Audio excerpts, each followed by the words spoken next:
Welcome to Mahalakshmi vlog channel. வணக்கம் நண்பர்களே, எல்லோரும் எப்படி இருக்கீங்க? எல்லோரும் நல்லா இருக்கீங்களா? வாங்க அப்படியே வீடியோக்குள்ளே போகலாம். 2 நாள் ஆச்சுப்பா நான் வீடியோவே கொடுத்து, லாங் வீடியோ கொடுத்து. இந்த வீடியோ ஞாயிற்றுக்கிழமை எடுத்த வீடியோ, சரிங்களா? ஞாயிற்றுக்கிழமை நல்லா தூங்கி 8 மணிக்கு எழுந்திரிச்சு, அதுக்கப்புறம் வாசல் தெளித்து, வாசலை நல்லா காய விட்டு, அதுக்கப்புறம் போட்ட கோலம் தான் இந்த கோலம், சரிங்களா?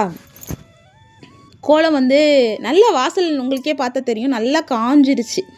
அப்புறம் இந்த மாதிரி காஞ்ச உடனே நம்ம கோலம் போட்டால் ரொம்ப அழகாக இருக்கும். கொஞ்சம் ஈரத்தோடையே நம்ம கோலம் போட்டோம்னா ஒரு மாதிரி வந்து கோலப்பொடியில் ஒட்டுற மாதிரி இருக்கும். அதனால் வந்து நல்லா காய விட்டேன். நல்லா 8 மணிக்கு எழுந்திரிச்சு வந்து வாசல் தொளித்து நல்லா காய விட்டுட்டு, அதுக்கப்புறம் வீட்டுக்குள்ளே போய் அப்படியே கொஞ்சம் வேலையை செஞ்சுட்டு அப்படியே வந்து காஞ்ச உடனே வந்து கோலம் போட ஸ்டார்ட் பண்ணியாச்சு. இன்றைக்கி ஒரு அழகான ஒரு குட்டி கோலம் தான் போட போகிறோம். ஆனால் பார்க்குறக்கு குட்டி கோலமாக இருக்கும், ஆனால் ரொம்ப அழகாக இருக்கும், சரிங்களா? பாருங்களேன், அழகாக இருக்குல்ல? கரெக்டான சைஸாக வந்துருந்துச்சு. இந்த மூணு சைடுமே வந்து இந்த பூ வந்து கரெக்டான சைஸாக வந்திருந்தது. எல்லோரும் எப்படி இருக்கீங்க? எல்லோரும் நல்லா இருக்கீங்களா? 2-3 நாள் ஆச்சுப்பா நம்ம சேனலில் வந்து வீடியோ கொடுக்கவும் இல்லை, யார்கிட்டையுமே பேசவும் இல்லை. ஜோதி சிஸ்டர் எப்படி இருக்கீங்க? நல்லா இருக்கீங்களா? லாங் வீடியோ பார்ப்பீங்கன்னு நினைக்கிறேன். உங்ககிட்டையும் பேசி ஒரு 2-3 நாள் ஆச்சு. எங்கேப்பா லீவுனா பசங்களும் இருக்கிறாங்களா, அதனால் வீடியோ வாய்ஸே கொடுக்க முடியல. நிறைய வீடியோ எடுத்து எடிட் பண்ணி வச்சுருக்கேன், ஆனால் வாய்ஸ் கொடுக்க டைமே இல்லைப்பா.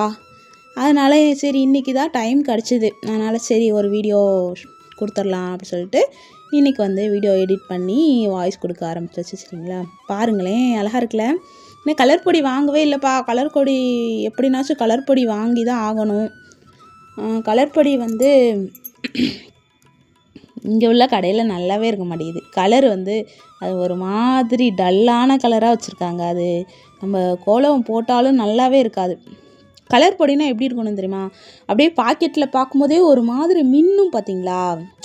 ஜிகுனா கலந்துருக்க மாட்டாங்க, ஆனால் அந்த கல் வந்து அப்படியே மின்னும். அந்த மாதிரி கலர் பொடி இருக்கணும். நல்லா கலரில் அப்படியே டார்க் கலராக. இந்த மாதிரி இங்கெல்லாம் வந்து ஒரு பாக்கெட் விற்கிறாங்க, அதில் வெறும் பொடி மட்டும் தான் வச்சுருக்காங்க.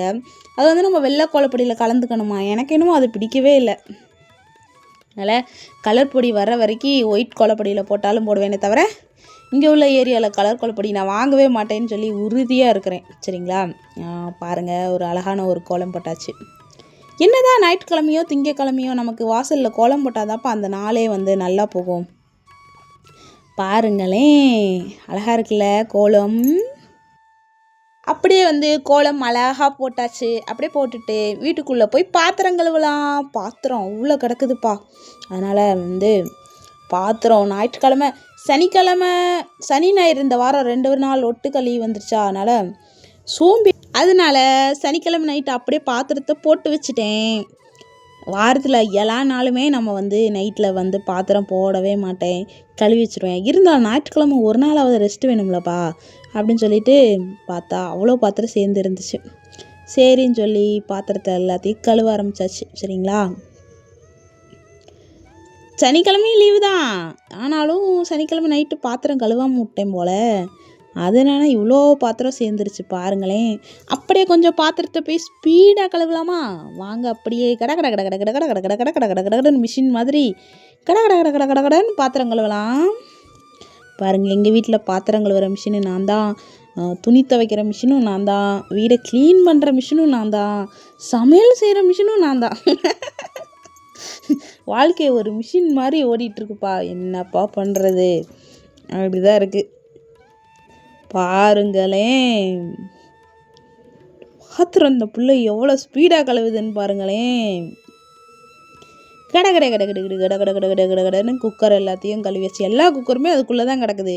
இந்த இட்லி சாப்பிட்றதுக்கு நல்லா தான் இருக்கும், ஆனால் அந்த இட்லி அவிச்சாலே பாத்திரம் எப்படினாலும் சேர்ந்துருதுப்பா. அப்புறம் பார்த்திங்கன்னா துணி நிறையா இருக்குது. அப்படியே துணியும் வந்து அப்படியே சரி மிஷினில் போட்டு விட்டுடலாம் சொல்லி அப்படியே மிஷின் தண்ணி வந்து போட்டு விட்டு அப்படியே கிச்சனை கொஞ்சம் கொஞ்சமாக ஒதுங்க வச்சிட்ருக்கேன். கொஞ்சம் க்ளீன் பண்ண போகிறேன். இந்த பாத்திரம் வைக்கிற செல்ஃபிலலாம் பேப்பரை மாற்றிட்டு அப்படியே வந்து க்ளீன் பண்ணி வச்சுருக்கேன். அடுத்த வீடியோவில் உங்களுக்கு நான் கிச்சனை காட்டுறேன், சரிங்களா? அப்படியே வந்து வீடியோ பிடிச்சா லைக் கொடுங்க. அடுத்த வீடியோவில் பார்க்கலாம்.